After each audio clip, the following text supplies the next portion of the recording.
Europe has a long history of turning crisis into capability. Danijel, Visevic, general partner at World Fund, argues we're at another such moment, where climate, energy, and geopolitical pressure can become a new engine of European innovation. In this talk, we'll focus on what it takes for capital to act with intent, not just conviction. Please welcome Danijel Visevic from World Fund. So I want to take you back into the year 1951. Europe was still in ruins after the most devastating war in human history, but Europeans were not only rebuilding their cities, we've been rebuilding trust. That year, 6 nations signed the Treaty of Paris, creating the European coal and steel community because coal and steel were the backbone of war. By integrating these industries, Europe chose cooperation over conflict. And we today should be aware that this was an act of radical innovation, not just technological, but political, economical, cultural. It worked. Let me share with you a very personal example. So my wife's mother is French, her father is German, a couple unimaginable right after World War II. And fast forward, Sylvie married me, a Croatian, Bosnian, German. Now imagine what our children are. They're just Europeans. Back to 1951. Europe chose cooperation over conflict, so we turned crisis into collaboration. And since then, that has become the European way. We don't break under pressure. We build together. And today, we must do it again. We are now in something what many call the age of polycrisis. A war in Europe, the climate crisis, tech disruption, supply chain fragility, a fragmentation of the global order. That's one way to look at it. But look, this isn't the age of polycrisis. It's the age of opportunity for those who know how to collaborate. And this is Europe's strength, collaboration. Europe has always found strength in crisis. And today's challenges, they're not just tests, they're calls to action. Calls to rethink our economies, to reinvent what European collaboration and sovereignty really mean in the 21st century. Sovereignty today is not just about flags, borders, armies, it's about semiconductors, raw materials, clean energy, data, AI, food systems. But let's face the reality. Europe produces less than 10% of the semiconductors it consumes. We import 98% of our rare earths, 97% of our lithium, 80% of solar panels, and 2/3 of batteries are made in Asia. Let me be even clearer.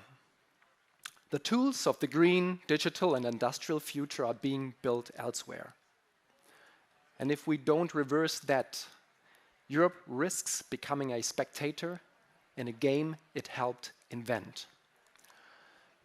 We've been here before, and we know how to respond. Remember, when the Berlin Wall fell, we didn't collapse under the weight of integration. We expanded prosperity to more than 100 million people in Central and Eastern Europe. During COVID, Europe launched the 800 billion Next Generation EU Fund. So we didn't just invent the leading vaccine in light speed, the leading vaccine that is called by the Americans Pfizer vaccine, but it was invented by BioNTech, German migrants based in Mainz. So we not only fought COVID, we used this crisis to commit to the green and digital transition like never before.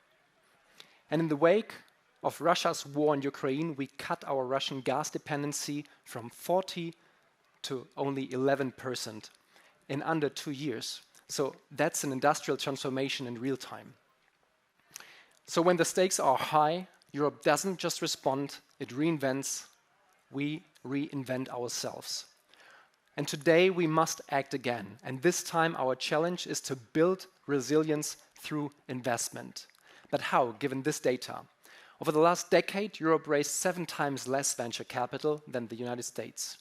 Only 15% of European climate tech startups reach Series B funding. In the US, it's 25%. And that funding gap since 2015 is per year over 2.7 billion euros in missed scale-up capital. Here's the hopeful part. Data show that we are picking up, and Europe has extraordinary companies ready to lead.